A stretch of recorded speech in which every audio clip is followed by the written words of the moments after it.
mestre de tanto aprofundamento no conhecimento, vamos encerrar hoje a questão da Trindade.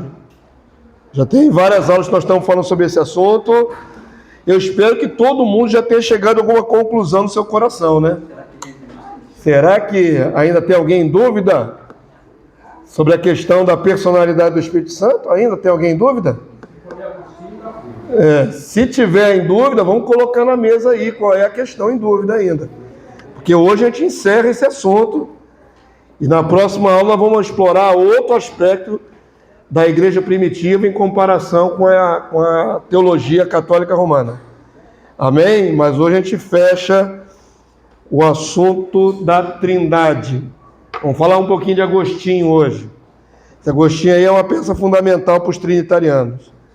Vamos pedir a Deus graça, a aula não é extensa, ela deve acabar até um pouco mais cedo, vamos ver. Vamos ver, né? Mas eu acho que, pelo que você já tem trilhado até aqui, vai ser mais tranquilo. Vamos ver. Eu acho que vai ser mais tranquilo. Já pavimentamos um caminho, então vai dar tudo certo agora, em nome de Jesus. Santo Deus, louvado seja o teu nome, obrigado por esse dia, por estarmos respirando aqui na terra dos viventes. Tudo vem das tuas mãos, meu Deus. Te agradecemos em nome do teu Filho Jesus. Ele que tem sustentado e intercedido por nós. Obrigado por essa reunião nessa manhã para estudarmos a tua palavra.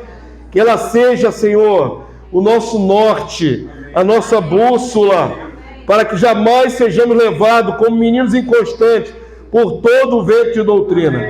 Habilita-nos nessa manhã, eu te peço, aqueles que vão aprender através dessa gravação, todos sejamos edificados na fé genuína, verdadeira de Cristo Jesus.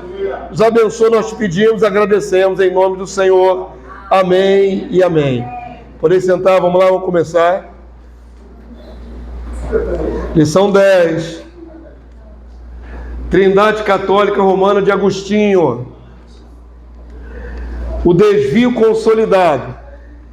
Eu vou falar agora claramente, irmão, já tenho falado claramente há 2 lições atrás, né? Que essa questão da Trindade é dogma humano, não é revelação de Deus. Não vem de Deus, não provém de Deus. Mas vocês não são obrigados a saber tudo, por isso estou aqui para ensinar, compartilhar o que eu tenho. Vamos ler o texto de Colossenses 2,8, que é o texto de abertura, vamos lá? Vamos iniciar com esse texto, vamos lá?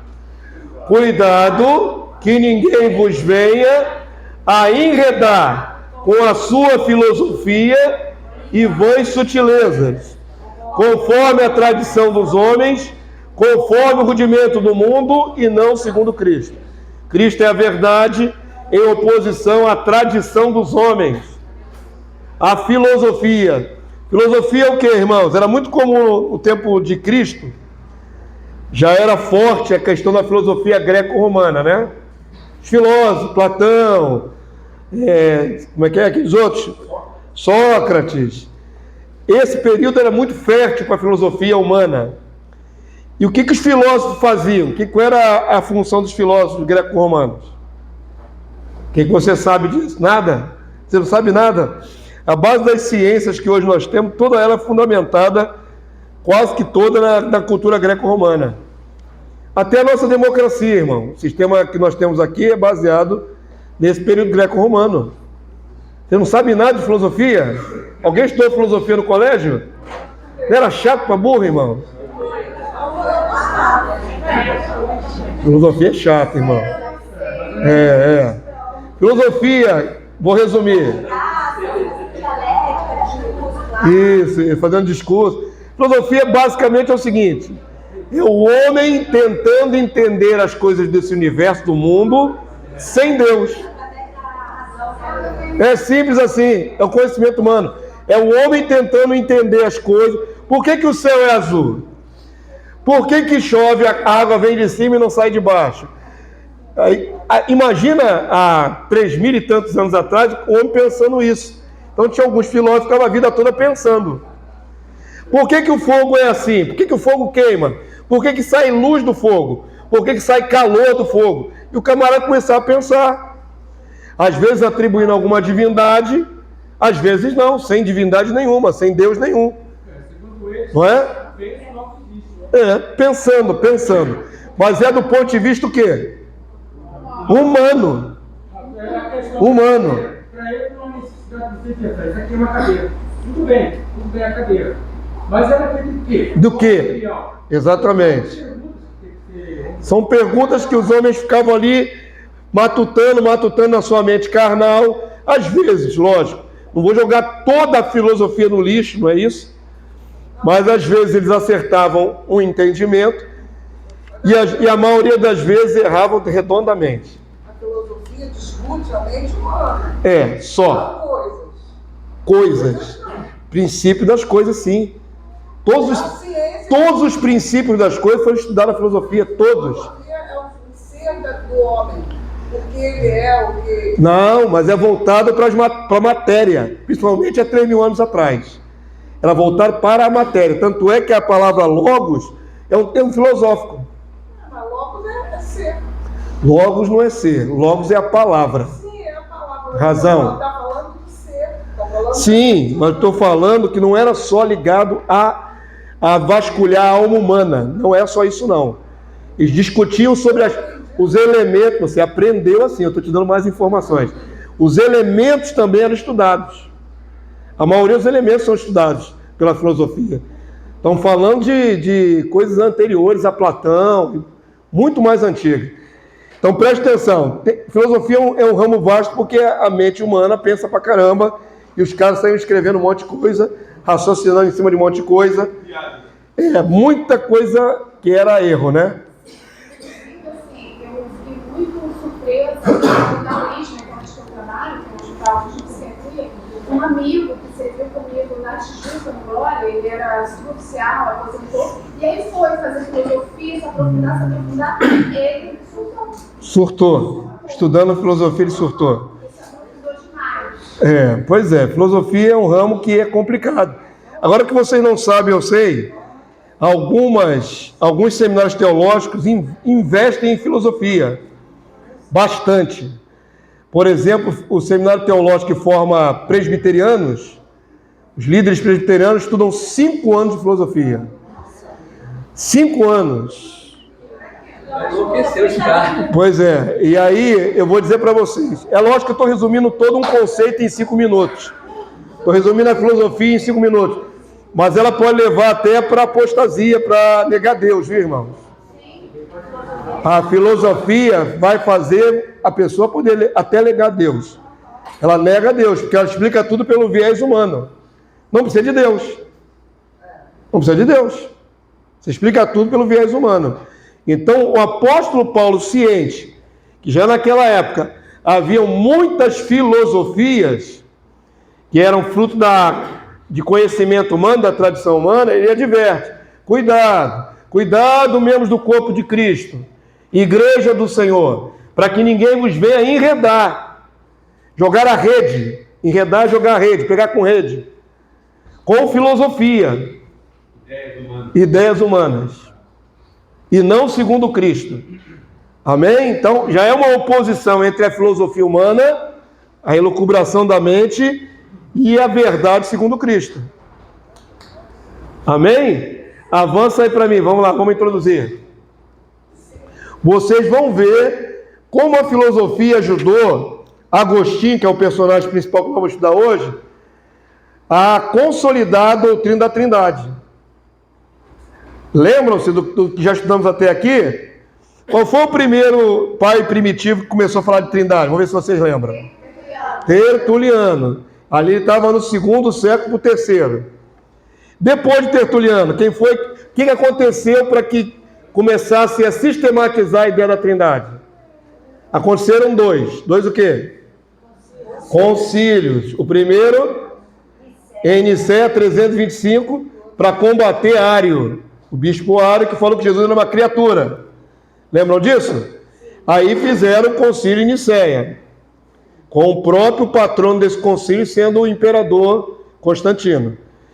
Anos depois, fizeram o 2º concílio, 381, em Constantinopla. E ali amarraram a doutrina da Trindade, dizendo que é 3 pessoas iguais. Esse é o princípio da Trindade. Nós estamos agora avançando para o 5º século, irmão. O negócio andou mais um século. Estão bem longe da fonte, né? A fonte é 1º século. Os apóstolos é 1º século. Nós já estamos aqui no 5º século. E a peleja continua. E a luta continua para desenvolver essa questão do dogma. Qualquer investigação básica e honesta, sem preconceitos ou passionalidade da fé cristã apostólica e primitiva, verá conceitos simples e corretos sobre Deus Pai e seu Filho Logos Jesus. Também sobre o Espírito Santo depositado sobre a igreja como a unção do Cristo, a advinda do Pai. Da metade do 3º século depois de Cristo para adiante, a apostasia profetizada, por exemplo, em Mateus 24:11, fruto do magistério dos falsos mestres e falsos profetas, prevaleceu e se consolidou. O desvio da igreja consumou-se. Irmão, estou afirmando aqui, não estou rifando ideias, isso é fruto de 20 e tantos anos de pesquisa, estou afirmando. A igreja desviou-se do 3º século em diante. Começou a descambar um pouquinho no 2º século, na metade, no 3º século. No 4º surge a Igreja Católica Romana e consolida o desvio, a apostasia da igreja. Tudo que a Igreja Católica construiu, basicamente tudo é engano. Se você quiser saber, tudo é engano. Nós vamos aqui, eu estava falando com a irmã, já estamos terminando esse trimestre, faltam mais 3 aulas. Mas eu vou emendar um novo trimestre, continuando demolindo essas coisas. Amém? Nós estamos encerrando um assunto só. Temos tantos assuntos para rever, irmão, da fé. Onde foi que o bonde descarrilou, não é? Dos trilhos. Então, vou continuar abordando vários outros aspectos da fé cristã que foram adulterados pela Igreja Católica Romana. Então, eu estou aqui sendo bem explícito, bem claro. Amém? É o começo do reinado do Espírito Anticristo. Desviou o que era puro, o que era simples. Por exemplo, nós vimos na semana passada texto canônico, Paulo falando: há um só Deus. Quem é o único Deus? O Pai. E um só mediador entre Deus e os homens. Jesus Cristo. Ponto. Não tinha complicação nenhuma aí. Certo? A igreja bagunçou tanto, complicou tanto, e continuou complicando. Ninguém entende mais nada dessa Babel. Essa Babilônia de ensinos. 2 Pedro 2:1, irmãos. Havia já profecia de que isso aconteceria. Que o cristianismo ia ser atacado pelo engano. Vamos ler aqui, por favor? Assim como no meio do povo surgiram falsos profetas, assim também haverá entre vós falsos mestres, os quais introduzirão dissimuladamente heresias destruidoras, até o ponto de renegarem o soberano Senhor que os resgatou, trazendo sobre si mesmos repentina destruição. Percebam que a introdução do engano é dissimulado, não é uma coisa frontal, não é um erro assim grosseiro. Senão ninguém ia aceitar. Eles não podiam chegar, os introdutores, os mestres, falsos mestres, e dizer assim: Jesus era feito de água. Jesus era feito, na verdade, a carne dele era de rocha. Faz uma besteira dessa, ninguém ia aceitar. Tá certo? Tinha que ser um negócio dissimulado, disfarçado, devagarinho, até demolir tudo. Para não perceber a entrada da mentira. Da mentira. Então a mentira, ela não era escancarada, ela era disfarçada. 90% de verdade com 10% de mentira é o que, irmãos? Mentira. A verdade, ela é excludente, ela não aceita rabiola. Sabe rabiola que você botar na pipinha? Não tem rabiola. A verdade é a verdade, ponto. Ela não é cinza, ela é preto ou branco.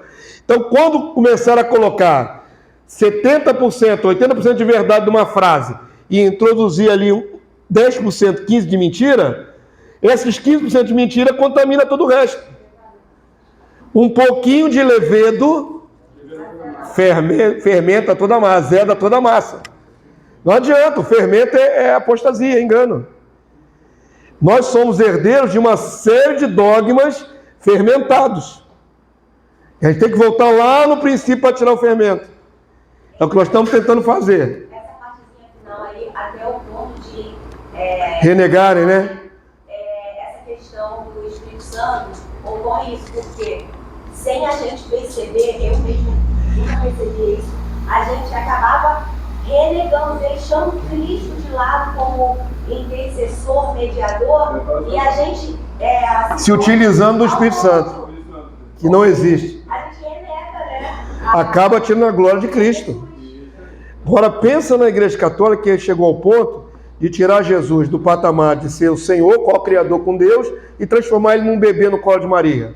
Isso para mim é renegar Cristo. Pior, né? É uma heresia. O Espírito Santo que atua e Jesus virou um bebê de colo. Ele retrocedeu, chegou a 33 anos, depois ele foi encolhendo e virou bebê de novo. Isso destrói a fé. Não é? E por aí vai, irmãos. Aí vamos Mariolatria, eterna virgindade de Maria, Maria ser mãe de Deus, e por aí vai. É muita coisa para a gente revisionar, amém? Mas já estava previsto que isso ia acontecer. E é no meio de vós, é no meio da igreja. Não é aquele ataque externo dos nicolaítas, por exemplo, gnóstico. É dentro da igreja. Amém? Avança para mim. Ao ponto, irmão, esse aqui é São Cipriano de Cartago. Eu sei que você já ouviu falar de Cipriano, alguns talvez tenham visto, ligado à magia negra, né? Só que esse Cipriano da magia negra é um homônimo, não é o bispo aqui. Não é o mesmo camarada não, viu? As bruxarias de Cipriano lá é outro Cipriano. Esse aqui é um bispo do 3º século, ano 251. E ele é de Cartago eu acho que é no nordeste da África. É ali na África, como é que é o nome do lugar? Esqueci. Esqueci agora. Hoje tem um outro nome moderno, mas Namíbia, é um lugar da África. Eu acho que é Namíbia. Esse bispo aqui, de Cartago, ele chegou a analisar a fé do seu tempo e dizer que já tinha perdido tudo. Que a fé já tinha caído por terra já. No tempo dele, 3º século. Olha as palavras desse homem, isso é um documento histórico. Devemos, pois, guardar-nos, irmãos, caríssimos, não só dos males que aparecem claramente como tais, mas também, como já disse, daqueles que nos enganam pela sutileza da astúcia e da fraude. É o mesmo conceito que Pedro falou, sutileza. Então, o que faz o malvado? Inventa nova fraude para enganar os incautos, com o próprio título de nome cristão. Introduz as heresias e os cismas para derrubar a fé, para contaminar a verdade e dilacerar a unidade. Disfarça seus ministros em ministros de justiça. Ensina-los a dar à noite o nome de dia, à perdição o nome de salvação, ou seja, inverte os conceitos. Ensina-lhes a propalar o desespero e a perfídia sob o rótulo de esperança e da fé, a apregoar o anticristo. Olha aqui a clareza do entendimento do irmão, bispo lá no 3º século. Ele está vendo a atuação do anticristo na igreja do seu tempo. O anticristo, com o nome de Cristo, mestres nas artes de mentir, diluem com as suas sutilezas toda a verdade. Por isso o Senhor, falando desses nossos tempos, diz no Evangelho: quando vier o Filho do Homem, pensa que encontrará fé na terra? Vemos que está acontecendo o que ele predisse. No que diz respeito ao temor de Deus, à lei da justiça, ao amor, às obras, não há mais fé. Ele conclui de maneira completamente pessimista. Acabou, 3º século, 251. Olha, pouco mais, né? De 200 anos depois dos apóstolos, o bispo já chegou à conclusão: já não tem mais fé verdadeira. É muito forte isso, pesado, né? Ele olhou para o tempo dele e falou: muita mentira, já não dá mais, acabou a fé verdadeira. Não, hoje pode parecer que é no norte da África, sabe? A cidade de Tunísia. Tunísia. É Tunísia, não é Naníbia. É Tunísia. E é forte, né? Ele fala assim, ó, apregoar o anticristo com o nome de Cristo. Já era a atuação do espírito do erro, do anticristo. Não é o anticristo final do nosso século, mas já era o espírito do anticristo embaralhando tudo no começo da igreja cristã, irmão. Estamos aqui no 3º século, lá atrás na caminhada. Lá atrás já tinha gente com o olho arregalado, percebido, dizendo, caramba, bagunçaram tudo.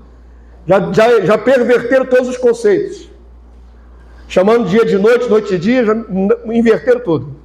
Onde começa a apostasia da igreja? Aqui atrás. Na verdade, ela começa desde o 1º século. Porque o próprio João, na sua carta, mandou tomar conta do espírito anticristo. Que já haviam vários anticristos no plural. Então, é muito interessante, irmãos. Eu vou falar para vocês porque eu trilhei essa jornada de pesquisar ao longo da história da igreja, toda a teologia e tudo mais. Mas a maioria do povo cristão evangélico não olha para trás, só olha para frente. Eles não estão preocupados com o legado do passado, eles estão preocupados daqui para frente. E às vezes nem da reforma, olha só para o século presente. Eles não olham no retrovisor, no espelho, o que aconteceu lá atrás na história. Então eles partem de onde estão, da doutrina que recebem, diz é boa. E não questionam. Não querem saber se está verdadeiro ou não está verdadeiro. Ele crê que está certo, então dali para diante ele segue. E engole tudo que vem. É assim. Quando você fala que a igreja atual já está na apostasia, ela se choca. Porque ela é como a de Laodiceia, ela diz, rica sou, de nada tenho falta. Que isso? Nós não estamos na apostasia, não. Por isso o arrebatamento pré-tribulacional. Porque eles acham que a apostasia só vem depois que a igreja sai da terra levando o Espírito Santo. Então a igreja acha que ela está muito bem, que todos os dogmas dela estão certos.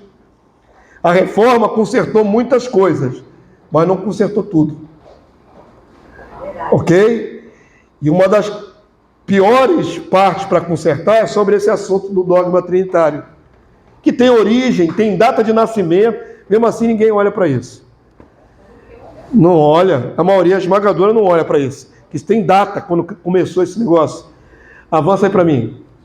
Aí surge esse homem aqui, irmão. Já falamos bastante como é que se formou o dogma da Trindade. Tem outros defensores do dogma da Trindade antes de Agostinho. Mas esse cidadão Agostinho, isso aqui é só uma ilustração, né? Ele é o arquiteto da Trindade. Foi ele que pegou o que estava sendo já ali, né? Alinhavado, cozido, e ele não só sedimentou, ele estabeleceu todas as normas da Trindade. Sistematizou. Ele é considerado pelos católicos romanos o pai da Trindade, o arquiteto da Trindade. Agostinho. E o pior, no meio evangélico também. No meio evangélico também é venerado esse homem aí, tá? Pastor, eu estava fazendo que era de teologia e filosofia, então nós vamos pegar um livro para fazer um estudo a partir dali, né?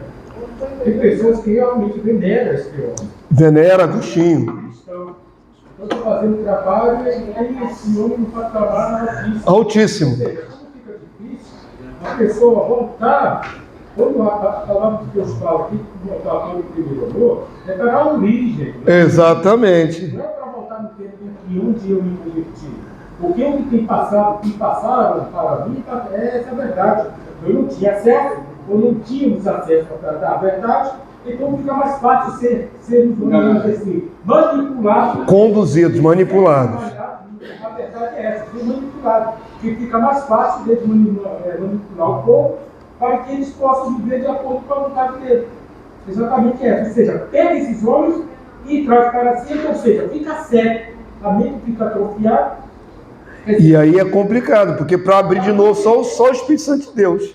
A verdade está escrita na palavra. E soa antiético a gente questionar entre aspas, pai, né? Sou antiético. Tem as coisas boas, claro, que tem essa... Pois é, vou falar aqui de uma coisa particular. Eu tentei iluminar meu sogro, que era pastor batista, pai de Lenice. Tentei iluminar meu sogro, sentei com ele, mostrei o que eu tinha na época, mas ele era amilenista, negava o milênio, E ele era trinitariano. Então já vê aí o grande obstáculo, a grande montanha, né? E para ele, assim como meus cunhados, a igreja primitiva vai até Agostinho. Eles não veem diferença entre a igreja primitiva e esses pais aí da igreja católica. Muitos cristãos evangélicos não veem diferença. A maioria esmagadora nem sabe quem é Inácio de Antioquia, Pápias ou mesmo Irineu de Lyon, não sabe quem é. Então, a gente vai para o seminário teológico, eu fiz seminário teológico, onde os pais da igreja não eram citados. Não existe, ninguém volta tanto atrás assim. Quando voltam no templo para estudar, parem Agostinho. Porque ele é o grande teólogo, é o maior teólogo da antiguidade. Então ele é tão exaltado que acaba que todo mundo reverencia o que ele estabeleceu. Mas ninguém volta mais uns 300 anos para trás para chegar nos pais da igreja primitiva. Raramente. Então meu próprio sogro confundia. Quando fala assim, mas e a igreja primitiva? Ele pensava de Agostinho. Agostinho é 5º século. Quando eu falava de igreja primitiva, 1º e 2º. Ele pensava no 5º século. Ele botava tudo no mesmo pacote. Agostinho não é a igreja primitiva. Não é os pais da igreja, não são os pais apostólicos. Pais apostólicos, esse termo pai apostólico é quem herdou dos apóstolos. Então teve alguns desses pais apostólicos que receberam direto de Pedro, direto de João. Esses são pais apostólicos. Receberam de um apóstolo. Esse Agostinho nasce no 5º século e vai ser a mesma coisa que a igreja primitiva? Não. Os pais, então, pastor, seria os filhos dos apóstolos? Isso. Até os netos. Os discípulos dos apóstolos e alguém que aprendeu de um discípulo dos apóstolos. Até aí. Segunda geração. Daí por diante já não é mais pai da igreja primitiva. Não é. Tá certo? É um erro de divisão. Esse camarada aqui, então, eu não vou ficar aprofundando quem é Agostinho, quem quiser, tem Google, existe Google para isso. Você pesquisa lá, quem é Agostinho? Aí você vai lá saber da vida dele, e etc, etc. O que ele fez é mais importante do que quem ele é. Ok? Agostinho de Hipona, nascido em 354, ainda é final do 4º século. Filósofo e bispo católico, Cartago na África. Se tornou teólogo do catolicismo romano. Consolidou o dogma da Trindade numa obra que levou 16 anos. E ele, para sistematizar a Trindade, levou 16 anos. Olha quanto tempo esse camarada cozinhou isso.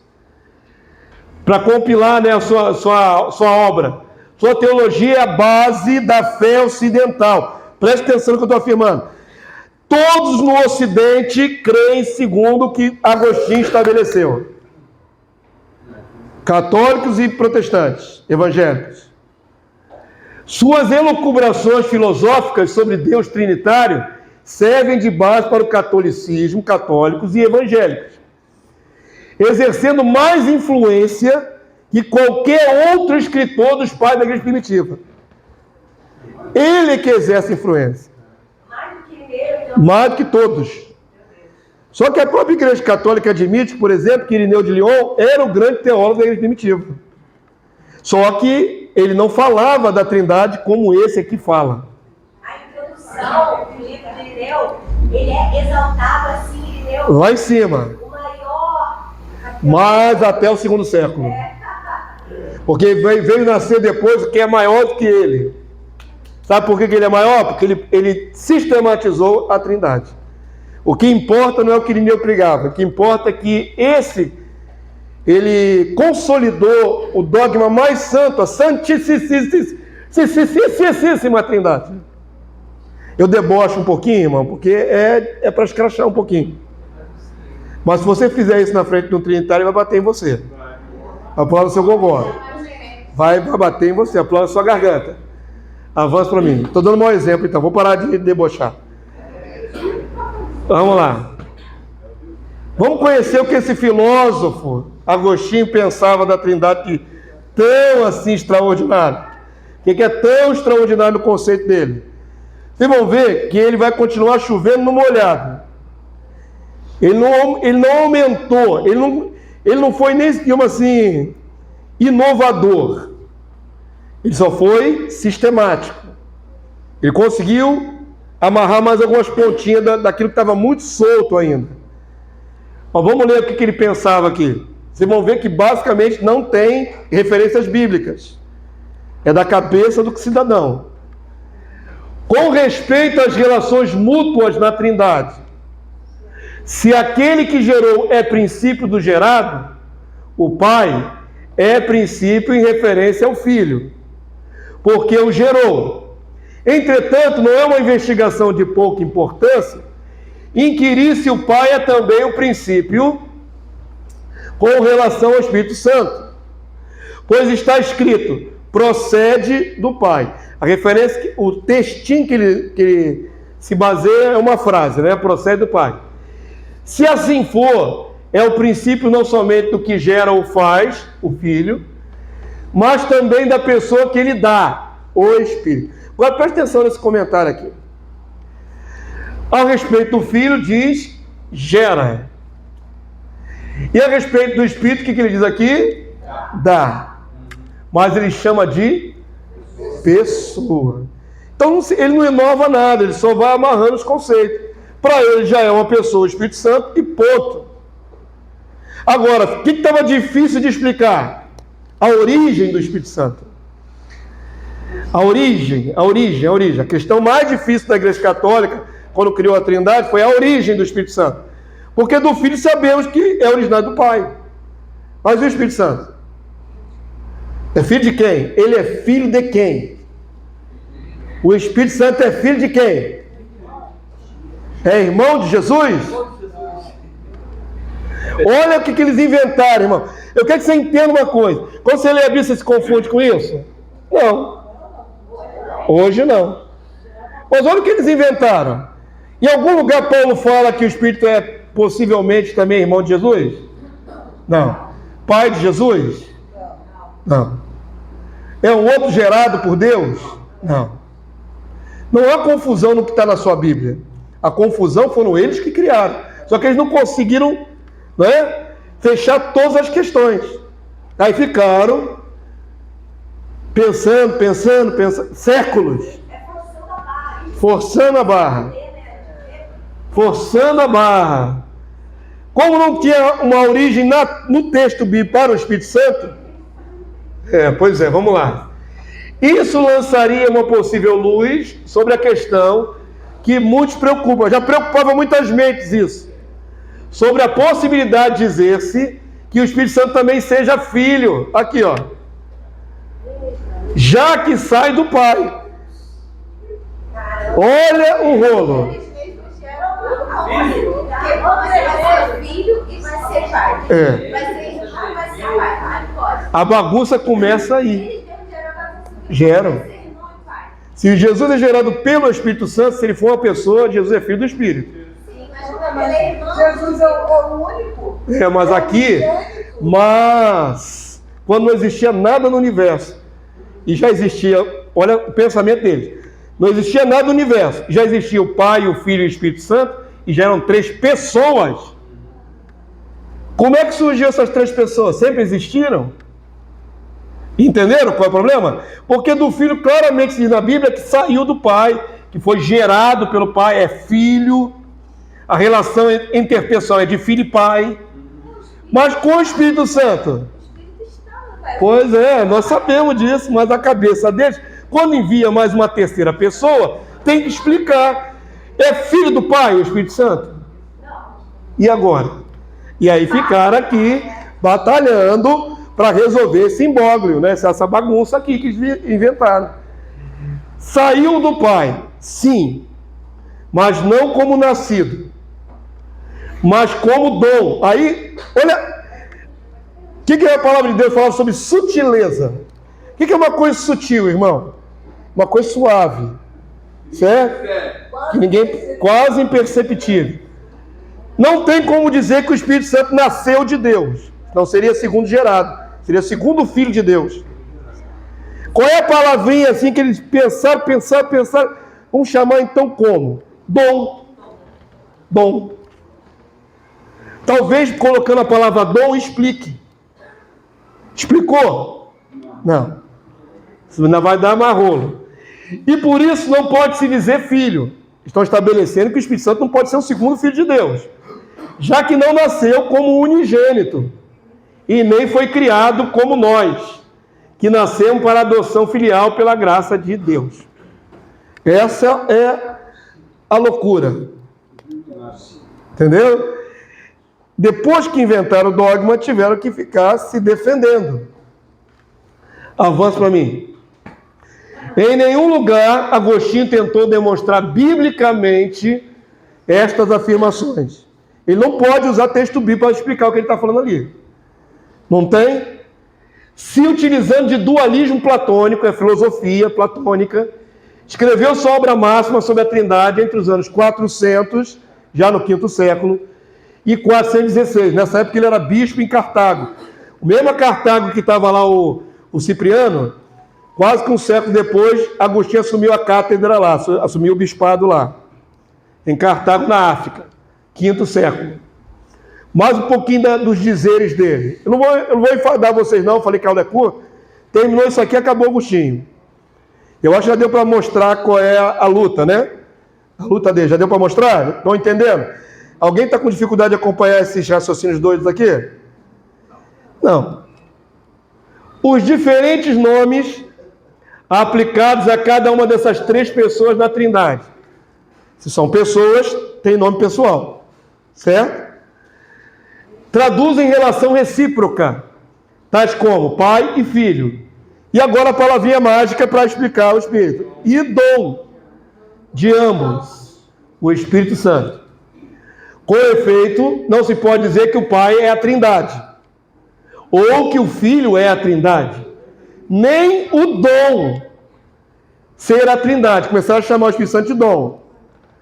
O que é dito, porém, que cada um dos três em relação a si mesmo é dito não no plural, mas no singular, pois referente à única realidade, a própria Trindade, e por aí vai.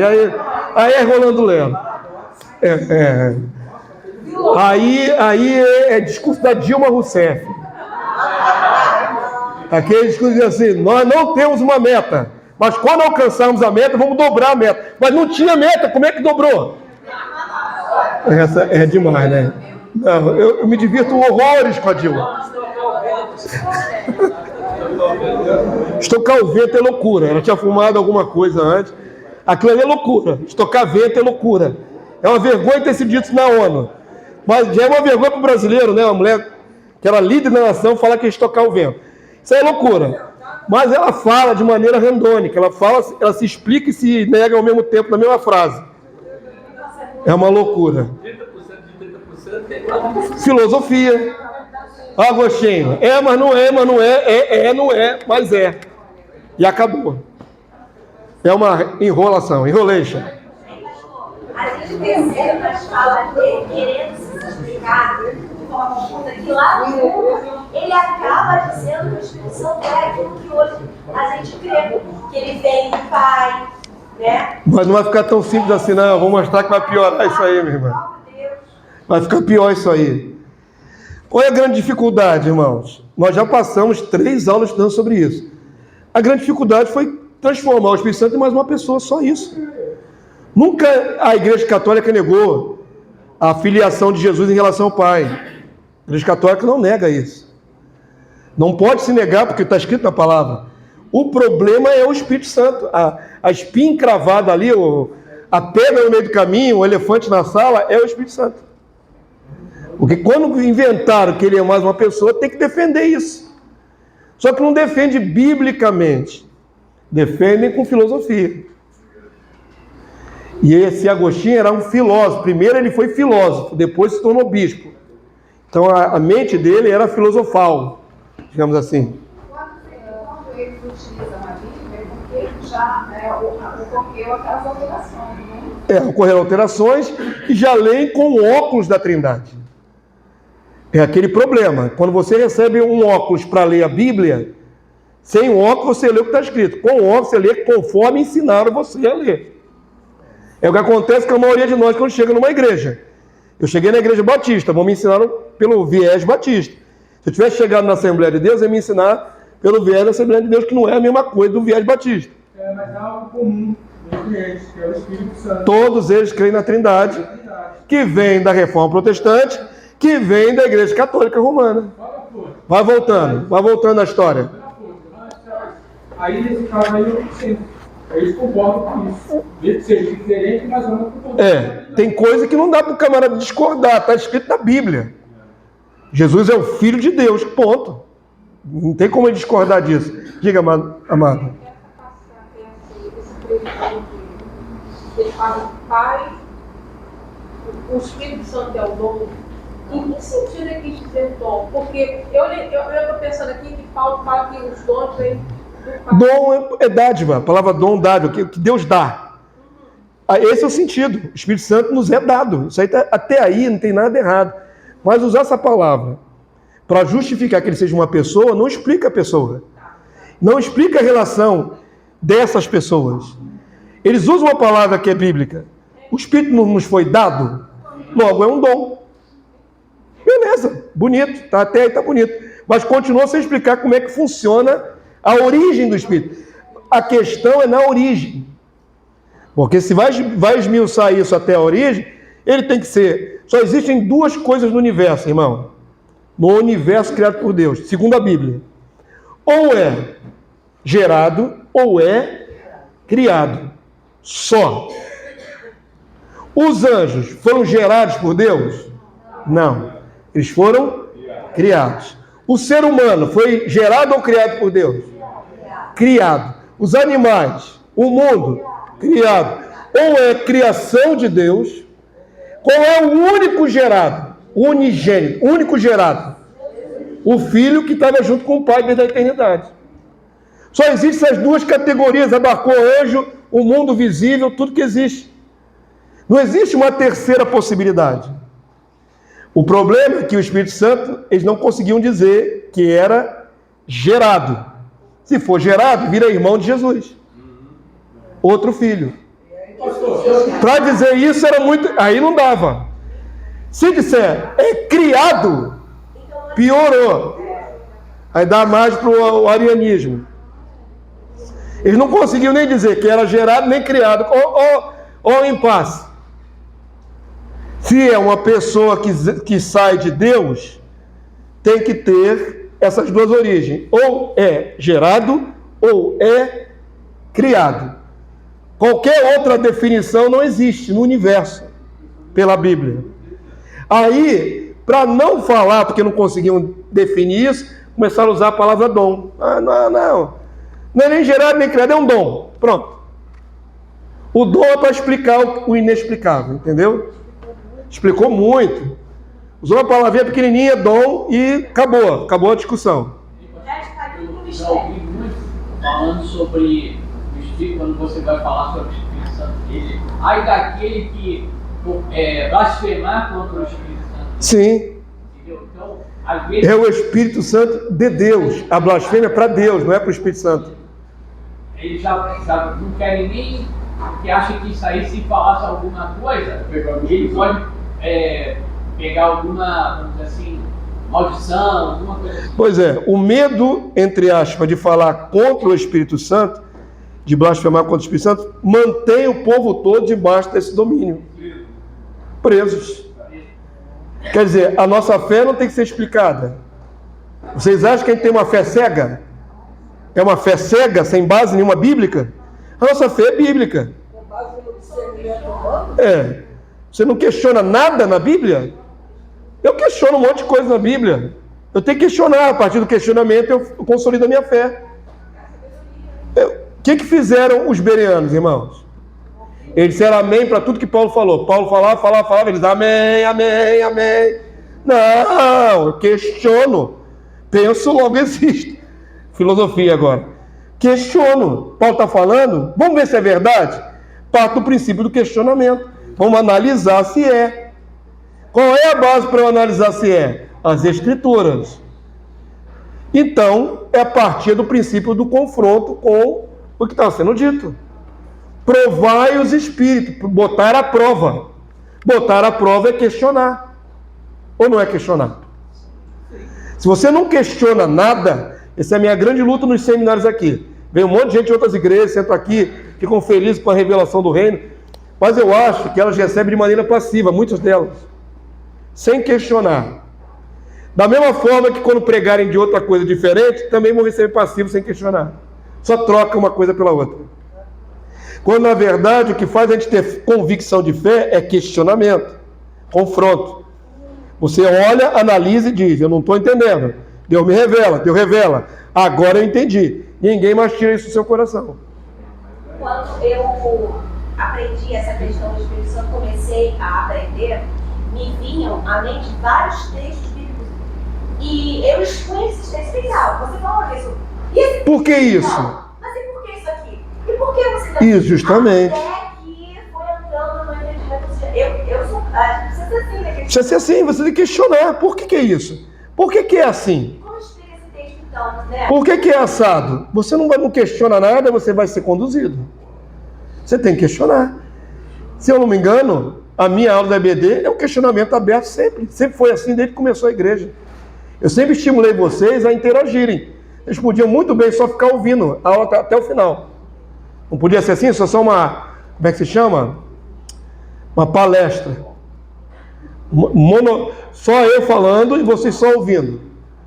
Desde o começo estimulei vocês a questionarem. Eu mesmo coloco as frases de efeito na lição com perguntas. Termina tudo em interrogação. Já perceberam que as frases são de perguntas? Para quê? Para suscitar na sua cabeça a dúvida. Porque a dúvida vai pedir uma resposta e você vai correr atrás da resposta. Pastor, legal quando a pessoa questiona para querer aprender. Não é questionar para demolir. Mas algumas pessoas tentaram demolir e acabaram anuindo.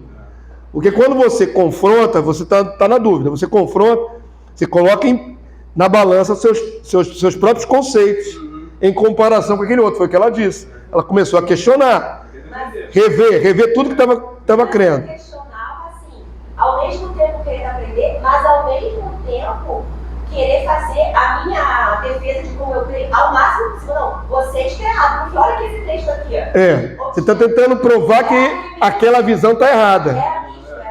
Era isso. Porque você já tinha aquilo consolidado dentro de você. Esse é o problema. Mas nós precisamos confrontar sempre, irmão. Sempre confrontar. Cada frases faz. Olha o que vocês estão vendo aqui. Uma palavrinha faz diferença. Dom. Frases fazem diferença. Como você coloca faz diferença. Cuidado. Pregadores, professores de escola dominical, que ensina para criança. Tem que tomar cuidado. Uma frase mal colocada desvia o entendimento da criança para sempre. Para sempre. Não vou nem falar. Já ensinaram aqui nessa casa, não vou dizer quem, tá, irmão? Pelo amor de Deus, não dá problema.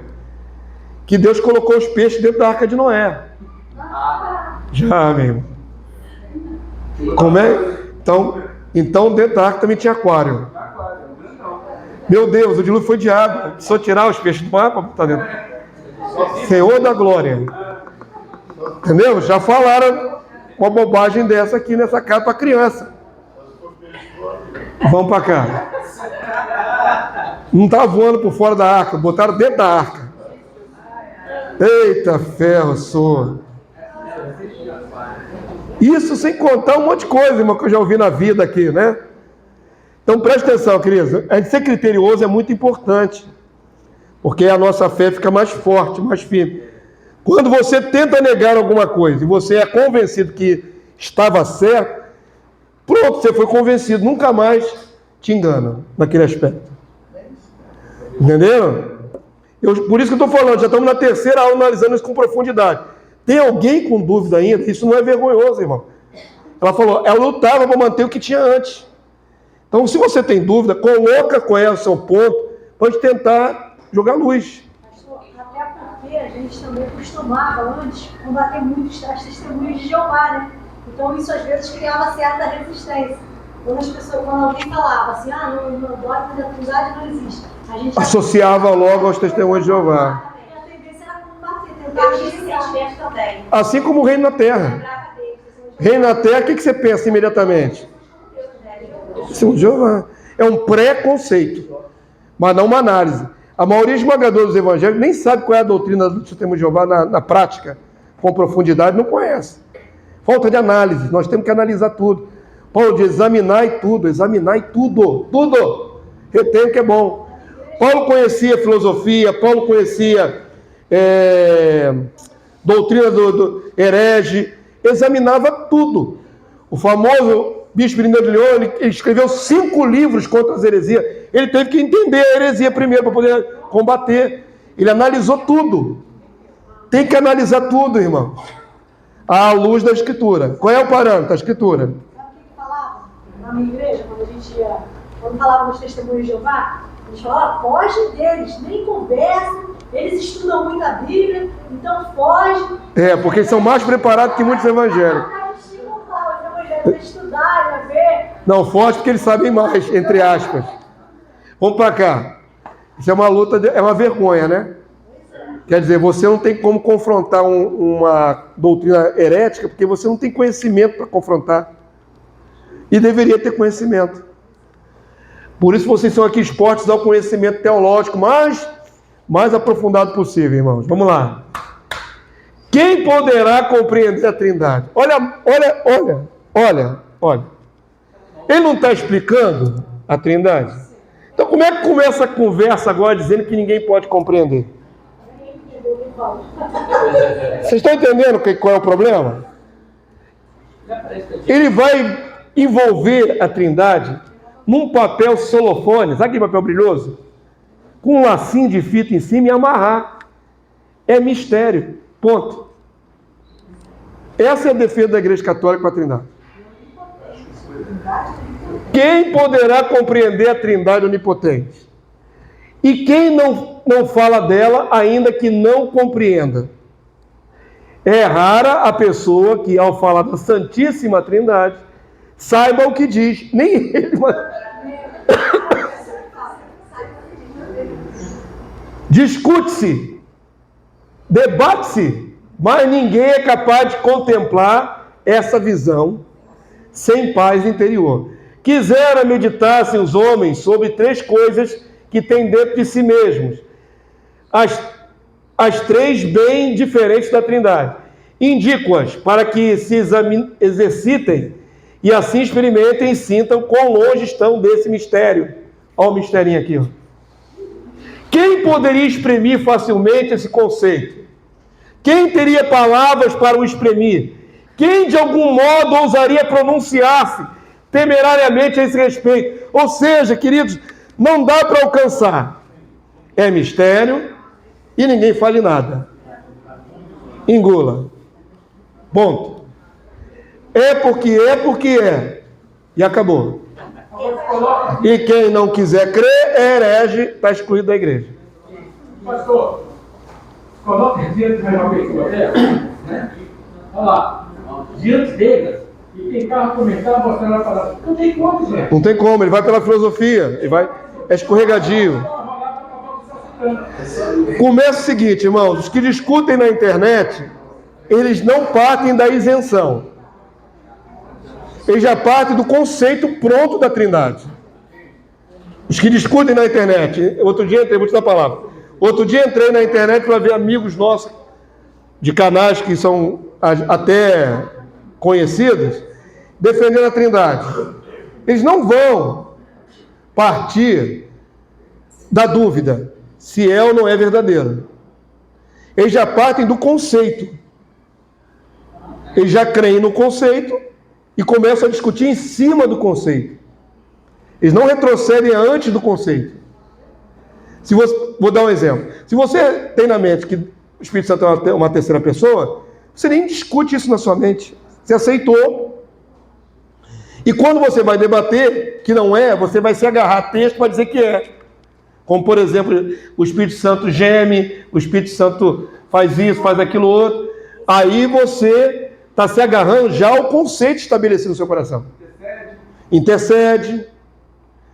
Você está se agarrando ao que você já tem.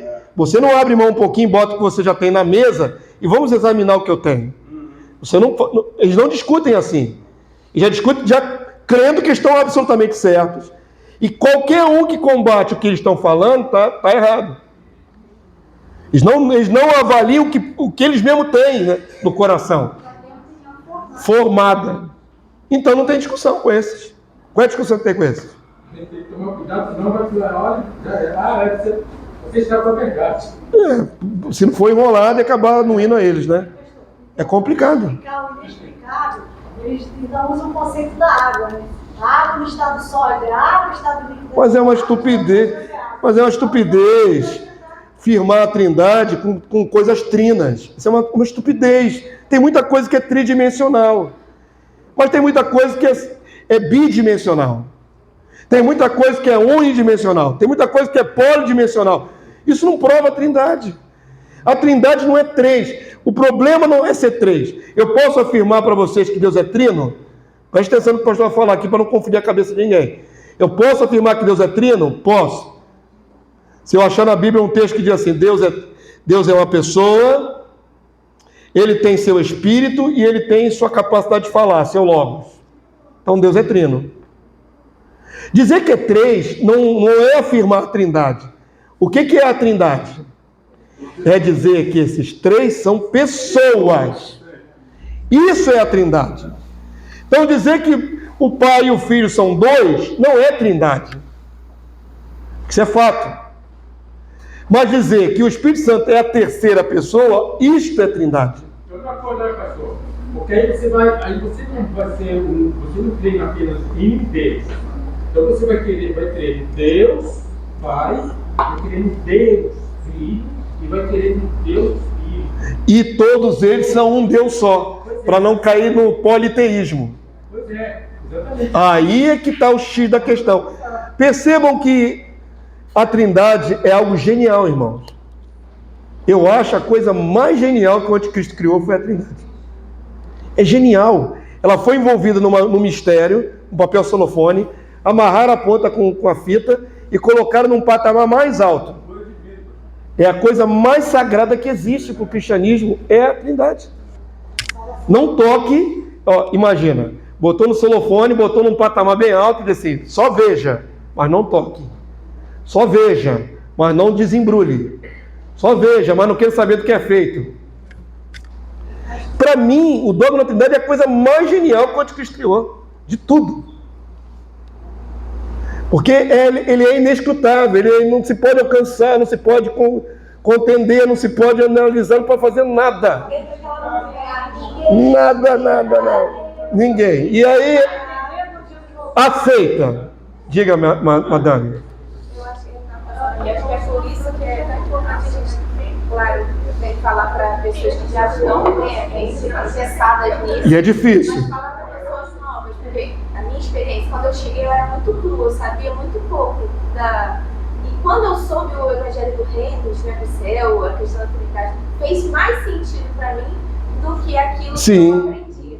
E assim, vendo que o comunismo e algumas outras estratégias eles trazem a cultura dos novos, porque eles sabem que nos velhos vai ser mais difícil de quebrar. É o princípio de que o novo tem menos resistência, menos conhecimento. É mais fácil a gente ensinar uma pessoa nova convertida, criar ali, né, uma nova raiz, né, de conhecimento, do que pegar uma pessoa que está engessada naquilo. Já tem uma árvore dentro dela. A pessoa tem que se permitir. É difícil.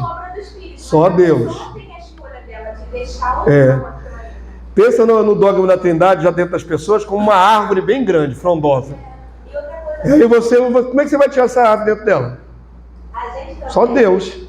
se apega às nossas experiências que a gente tinha com Deus, mesmo na nossa ignorância. A gente tinha experiências com Deus, relacionamentos, então a gente usa essas experiências para validar. Deus estava certo.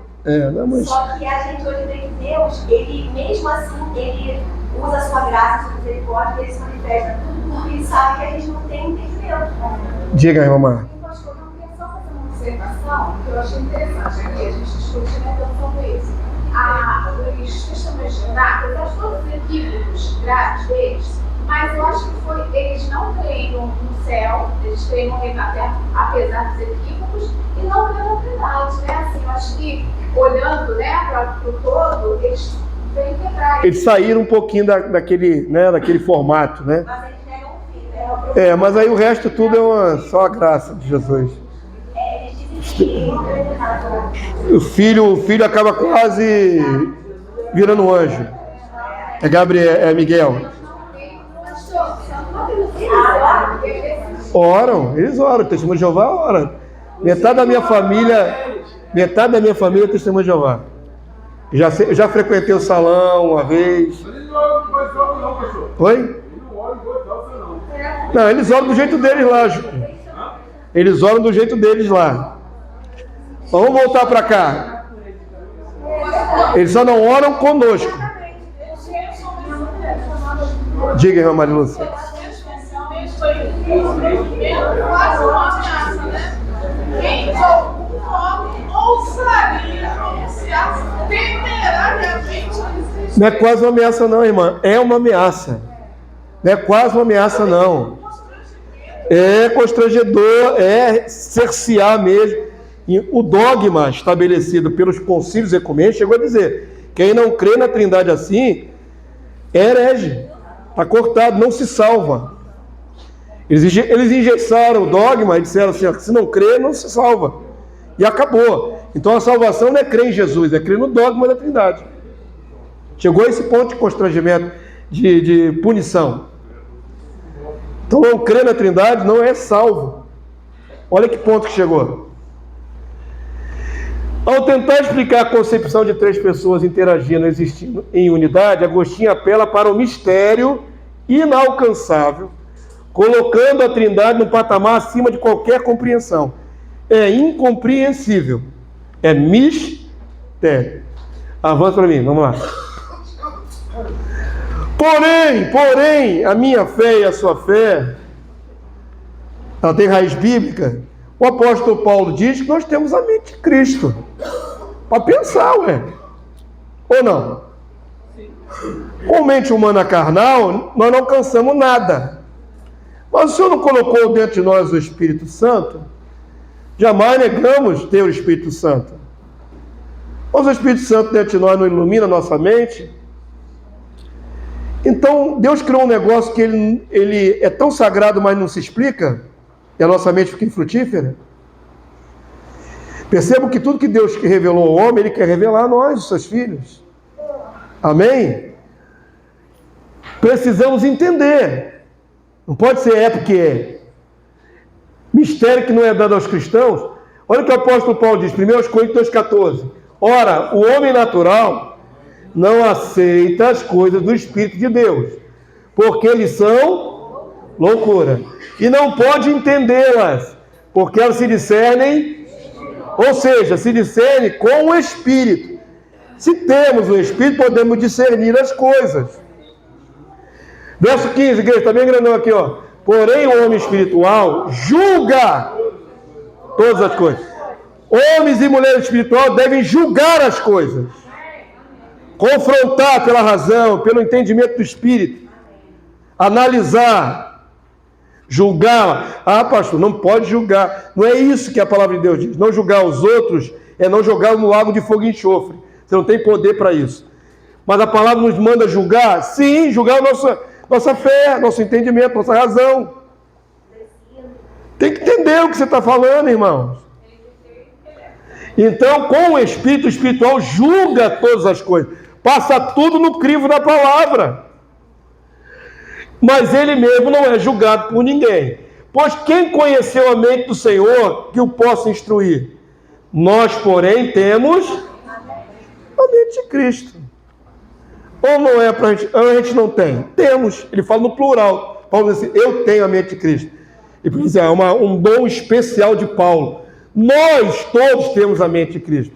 Temos o Espírito de Cristo para discernir, para julgar todas as coisas. Você tem que passar tudo no crivo. Amém? Do escrutínio da palavra. Avança para mim, vamos lá. Esse problema de não explicar a origem do Espírito Santo causou uma celeuma, uma divisão, um cisma na Igreja Católica. Antes que houvesse a Reforma Protestante do século XVI, no século XI, começando no século XI, a Igreja Católica se dividiu no meio. Também, não é só isso, tem motivos políticos também por trás. Você vai pesquisar, você vai ver que tem motivo político. Mas também, principalmente, por causa dessa questão do Espírito Santo. No dogma da Trindade. Olha que nós estamos agora já no século X, século XI. Já andou bastante, né? O dogma foi feito lá no século IV. elevado o Espírito Santo a uma terceira pessoa distinta do Pai e do Filho, causou uma questão. Seria o Espírito Santo outro Filho de Deus, além do Logos? A resposta sem negação não tem explicação plausível. Aí, ainda no quarto século aqui, irmão, só para você entender como é que o negócio é complicado. Olha aqui o que Atanásio disse, Atanásio, patriarca de Alexandria. O Espírito Santo não é feito, nem criado, nem gerado. Agora, azedou a mistura. Foi tudo nada. Pelo Pai e pelo Filho, mas deles procedente. Surgiu. Só existem duas maneiras de surgir no universo: ou criado ou gerado. Mas diz aqui, ó, não é criado nem gerado. É uma categoria à parte. Ora, é criado ou gerado? Não, não é nenhum nem outro. Então é o quê? É mistério. Pronto, acabou a discussão. E assim vai. Avança para mim, vamos lá. Qual foi a celeuma? Qual foi a divisão, o cisma? A parte oriental da Igreja Católica Romana, a Igreja do Oriente, ela acreditava que o Espírito saía tanto do Pai como do Filho. Como nós cremos. A Igreja Latina, ou seja, de Roma para cá, do Ocidente, aí já não acreditava assim. Cada um acreditou de uma maneira. Porque a Igreja Católica acredita que Deus é a origem de todas as coisas. E é. Deus o Pai, tá certo? Tudo que existe vem à existência pela vontade de Deus. Só que ela crê que o Filho também participou disso aí.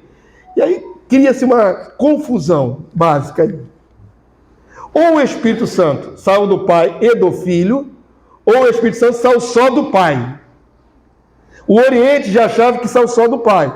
A Igreja Católica acredita que saiu do Pai e do Filho. Se eu falei errado antes, é porque eu estou também rebobinando todos esses conceitos doidos aí na minha cabeça. Esse é o conceito, pastor. Mas esse é o motivo da celeuma, entenderam? Esse aí, como aí, ele também está laçado sabatamente com o sino. Estava. Nesse caso aí, estava. Se eu não for nada, não vai fazer uma coisa. Vamos ver o que ele falava aqui. Aqui vemos uma incoerência básica do dogma. Se o Espírito é um ser divino, como não foi criado nem gerado? Como é que pode não ser gerado nem criado? O Espírito de Deus é gerado do Pai. Os anjos, os homens foram criados. O Espírito como veio a existir? A dificuldade foi persistente ao longo dos séculos. A cada concílio, o problema da origem do Espírito Santo continuou na mesa. Tem um concílio em 600 e pouco para tentar definir isso, não conseguiu. Vai até 1200 e pouco, irmãos. Mais de 6 séculos lutando aí. Mas saiu da onde o Espírito Santo? É filho de Deus o Espírito Santo? É o outro filho de Deus? Não é? Como é que é isso? Olha o que a Igreja Católica diz. Isso aqui é o site oficial católico romano. A fé apostólica no tocante ao Espírito foi confessada segundo o Concílio Ecumênico de 381. Isso é fé apostólica? São Paulo morreu no primeiro século. Ele se baseia no Concílio de 381 de Constantinopla. Cremos no Espírito Santo, que é Senhor, isso é segundo Constantinopla. E que dá a vida, que procede do Pai. Com isso, a igreja reconhece o Pai como a fonte e a origem de toda a divindade. Olha o que aconteceu. Estabeleceu a igreja, então, que o Espírito sai do Pai. Beleza. Mas eles tiveram que fazer uma emenda nessa confissão. Aí puseram um adendo no outro concílio para dizer assim, e do Filho. Aí deu bode. Primeiro concílio todo mundo aceitou. Procede do Pai. Beleza. Passado mais um concílio, não. Vamos botar aqui uma emenda. Procede do Pai. Vamos botar só essa frasezinha extra aqui. E do Filho. Pronto. O céu veio abaixo. E agora tem que explicar como é que é isso. Percebam o poder das palavras, irmãos. Percebam o poder de uma palavra, de uma frase, uma pequena sentença. Um pequeno anexo. Estão percebendo a luta que é? Avança para mim. Aí ficou assim a divisão da Igreja Católica Romana. No ano de 1054, a igreja sofreu um racha. A igreja do Oriente abriu mão de estar junto com a igreja do Ocidente e passou a ter seu próprio patriarca, seu papa. Aqui vocês estão vendo foto do patriarca lá das igrejas do Oriente. Esse aqui se chama, eu tinha lembrado, não sei se é Bartolomeu, Ptolomeu, sei lá. Esse aqui é o papa da igreja do Oriente, que antes era a igreja católica. Esse aqui é o Bergoglio. Já estão se comungando de novo, aqui tem foto aqui, estão se comungando de novo.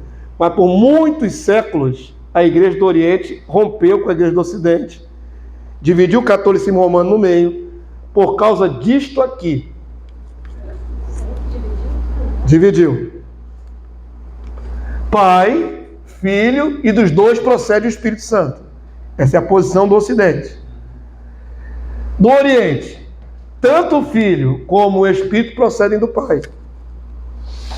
Esse é do Oriente, é a visão do Oriente, essa aqui é a visão do Ocidente. Eles não questionam a Trindade. Não, eles brigam dentro da Trindade, do conceito de Trindade, como é que sai o Espírito, só isso. Mas creem que é uma pessoa também. Creem que é uma pessoa, o mesmo entendimento. O Espírito Santo é a terceira pessoa da Trindade.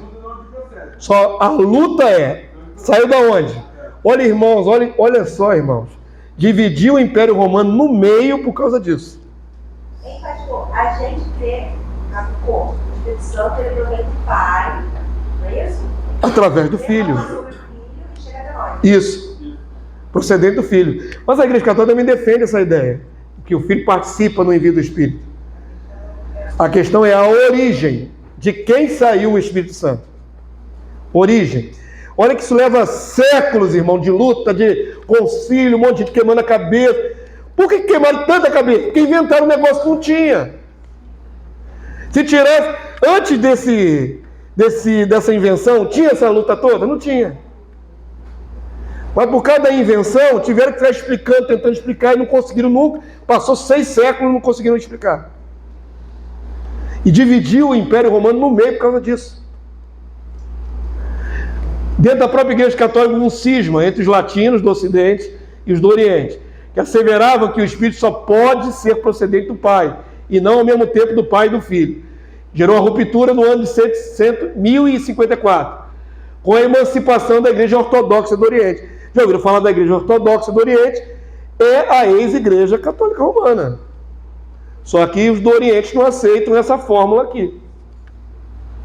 Percebam como é que o negócio é sério e uma sutileza, né? Um detalhezinho assim. Uma besteirinha, parece uma besteirinha, ficou intransponível. Avança para mim. Qual é o nosso entendimento? Que está na sua Bíblia, né? O Pai no Filho, o Filho em nós. Jesus fez uma oração claríssima. Eles partem de filosofia, nós partimos da palavra. Como é que Jesus ora lá no capítulo 17? Capítulo 17? João 17, 22 e 23.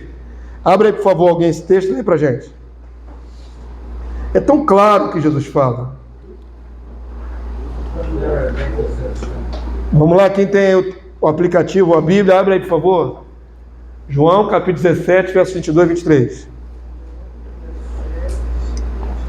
A minha Bíblia está ali em cima da mesa. Pastor, então não tem Bíblia? Não tem, está ali.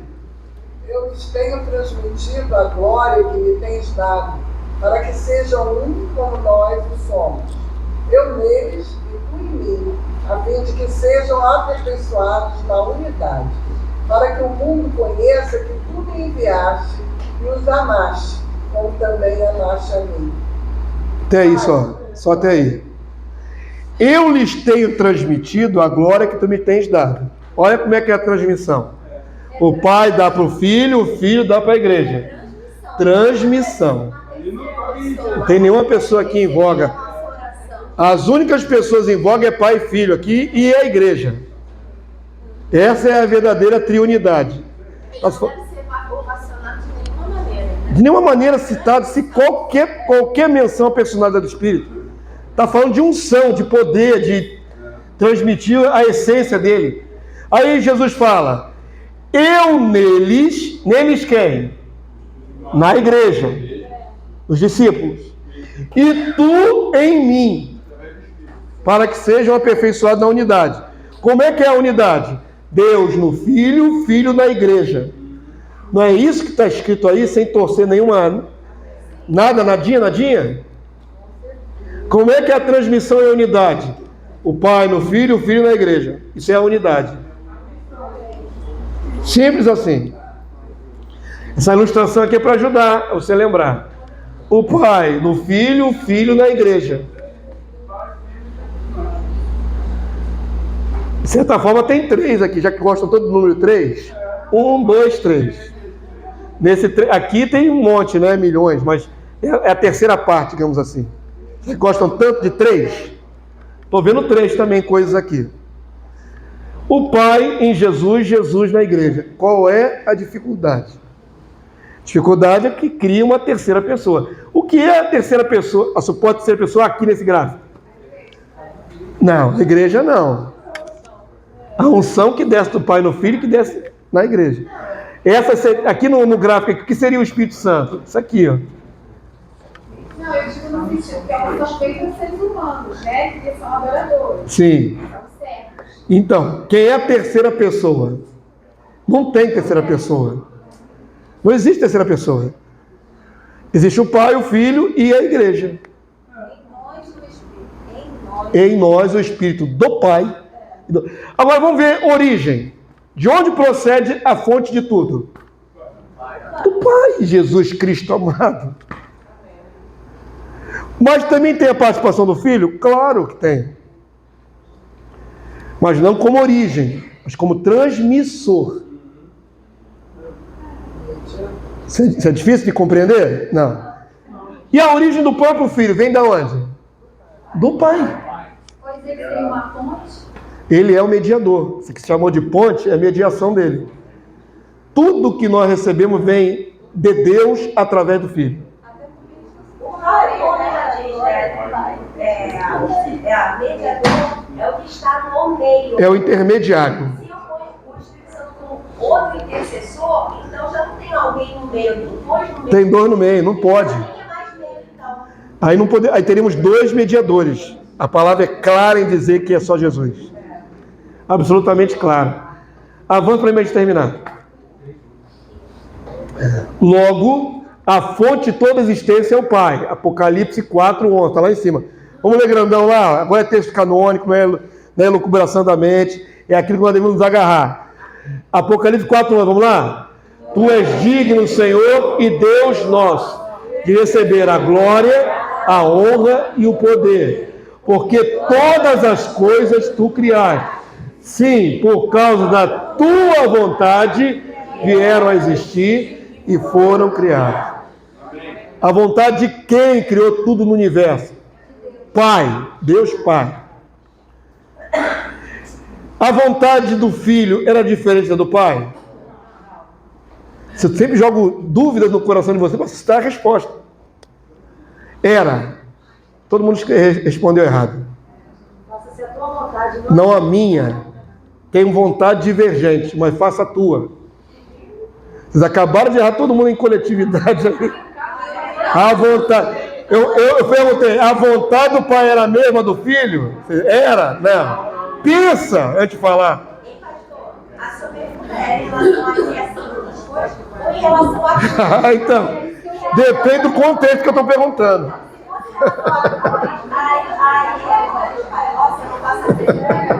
Mas lá na criação. Mas eu fiz de propósito. Vocês perceberam a resposta coletiva? Era. Jesus quis que fosse. O filho não tinha opção de desobedecer, não, irmão? Tinha ou não tinha? Tinha, ele tinha vontade própria, ué. Mas ele abriu mão da sua em prol da do Pai. Faça-se a tua vontade, não a minha. 2 vontades em questão aí, irmão. Tudo que você analisar, deixa eu explicar isso para a gente finalizar a aula. Tudo que existe, está fundamentado nos princípios da palavra de Deus. O universo, por que nós somos assim? O pecado humano, as reações humanas, os sentimentos, tudo que você possa analisar nesse mundo, você vai achar resposta aonde? Do que Deus revelou na sua palavra. Tudo que você pensar, passa pelo crivo da palavra. Por isso que você tem que ter, a palavra de Deus diz assim, habite ricamente a palavra de Deus no vosso coração. Você tem que gostar de ler Bíblia, irmão. De estudar Bíblia. Não é pegar promessa. Ah, eu estou passando a prova, assim, a prova está doendo, Jesus. Aí fica lá ouvindo música de promessa. Pelo amor do santo Deus. Não seja tão pobre de entendimento assim. Senhor, eu quero um salmo aqui para me aliviar minha alma. Pelo amor de Deus, você já passou dessa fase.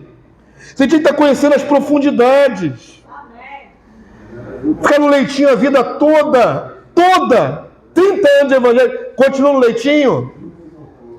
É um bezerro desmamado com 30 anos de evangelho? Pelo amor de Deus, vamos evoluir. Paulo diz, deixemos-nos levar para o que é perfeito, irmãos. Vamos crescer. Vamos buscar as raízes da nossa fé. Rever tudo. Para ter uma fé forte, firme, consolidada, madura.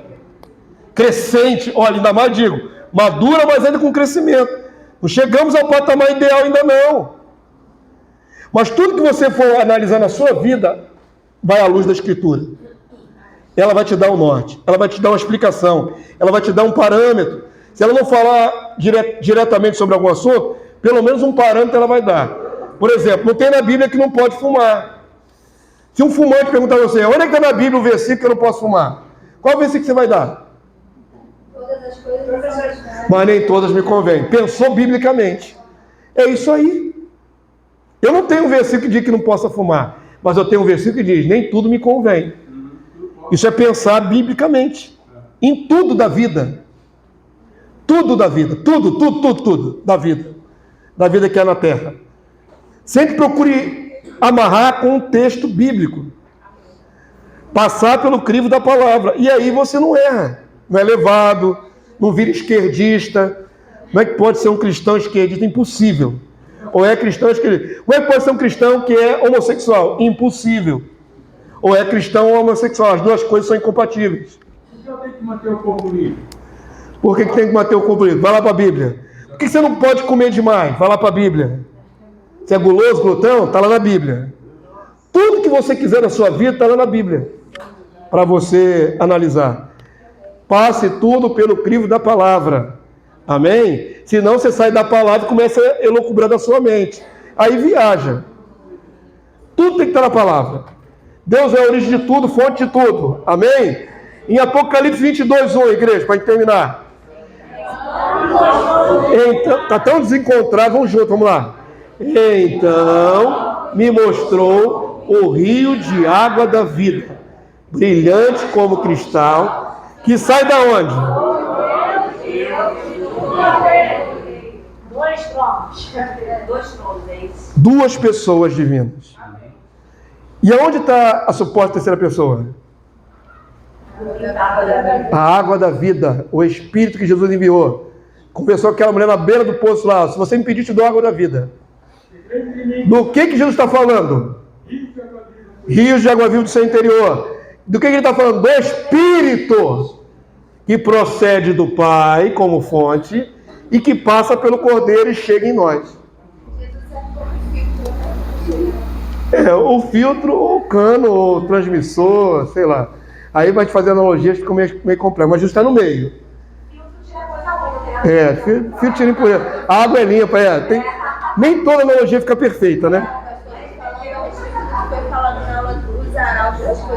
O quê? Nós não suportaríamos aquilo que está em Deus. Então Jesus serve para chegar em nós. À medida que chega a água em nós, é filtrada por Jesus. Tudo tem contexto, tá vendo? Agora ficou no contexto. O rio de água viva é o Espírito. Procede de quem? Do trono de Deus e do Cordeiro. Então o Espírito vem de quem? Do Pai e do Filho. Qual é a origem do Espírito Santo? O Pai, que passa pelo Filho. Simples assim. Semana que vem não falaremos mais sobre Trindade. Você errou. O que mais que eu tenho para falar, irmão? Pastor, vamos tentar desvendar o mistério. Não tem como. Eles estão há séculos tentando desvendar, não desvendam. Já desistiram de desvendar. Tá lá o negócio, ó. Não é nem criado nem gerado, acabou. Engula e acabou. Fim de papo. Ou você crê ou não crê no dogma da Trindade. Simples assim. Se crê, aceita passivamente sem explicação. Se não crê, crê no que está na sua Bíblia. É do Pai e do Filho. Pronto. São duas pessoas, não três. Amém? Semana que vem vamos analisar outros aspectos da fé original em comparação com o desvio da Igreja Católica Romana. Fique de pé, vamos orar a Deus. Olha, irmãos, eu sei que nós aqui, pequeno grupinho aqui, insignificante em comparação com toda a igreja que está na Terra, somos uma gota no oceano. Já viu o oceano como é que é grande? Nós somos uma gotinha de água no oceano. Mas mesmo assim, nós podemos ser estigmatizados. Então estou preparando vocês. Ok? O que nós falamos aqui não acha reflexo ou anuência lá fora. Tem outros também. Tem outras gotas no oceano. O oceano imenso crê da mesma forma. Entendeu? O Senhor está nos passando, né, tudo isso, mas também a gente agora cabe a nós ir ruminar. Sim. Para ter dados na mente, na hora do confronto. Sim. Eu dou aqui em linhas gerais o máximo que eu posso. Nós não lemos tudo que Agostinho escreveu, por exemplo. Se você quiser pesquisar depois, quem gosta, coloca a palavra latina filioque, que essa disputa aí gerou o termo filioque. Procede também do filho. Só isso aí, irmãos, dá horas de estudo do engano da Igreja Católica Romana. Tudo que dou aqui a vocês é primeiro para que vocês tenham e vacine vocês contra o erro. O meu pequeno rebanho. Mas a partir do momento que você tem que ter condições de defender a sua fé diante dos outros. Ou você vai dar amém para o que as pessoas falam? Como é que tem membro da minha igreja que tem esse entendimento desse tamanho e vai dentro de uma igreja católica para batizar neto, filho na igreja católica? Como é que pode isso?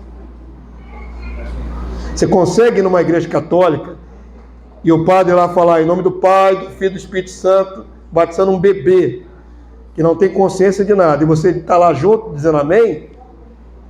Pelo amor de Deus, né? Não dá.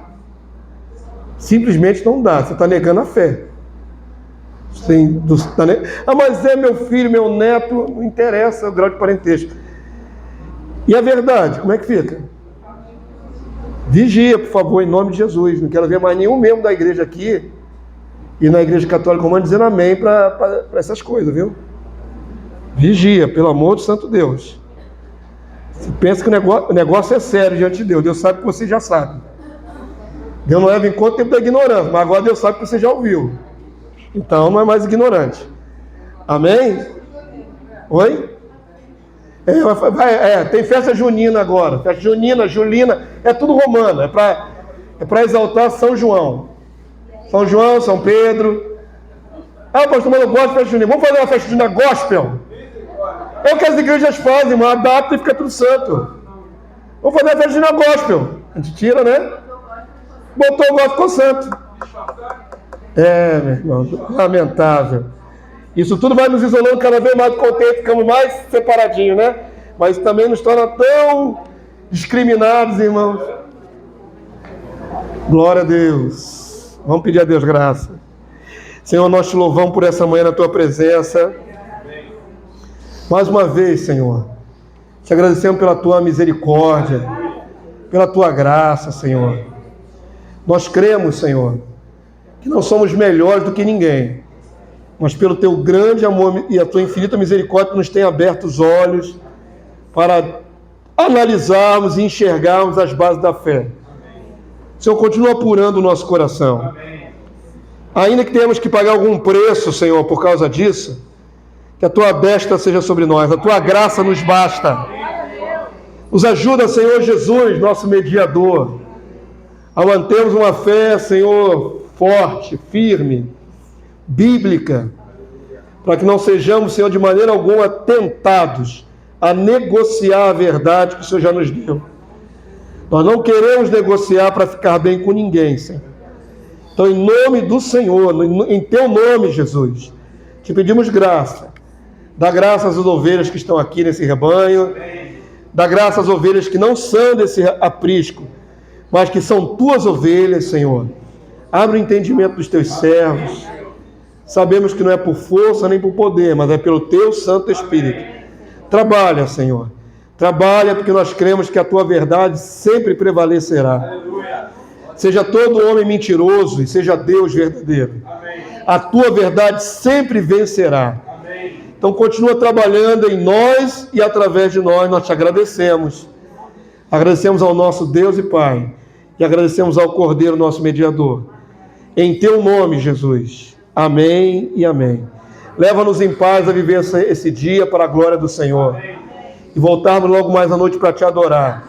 Em espírito e em verdade. Amém e amém. Glória a Deus. Toda a honra e toda a glória ao nosso Deus e Pai. E ao nosso Senhor e Salvador Jesus Cristo.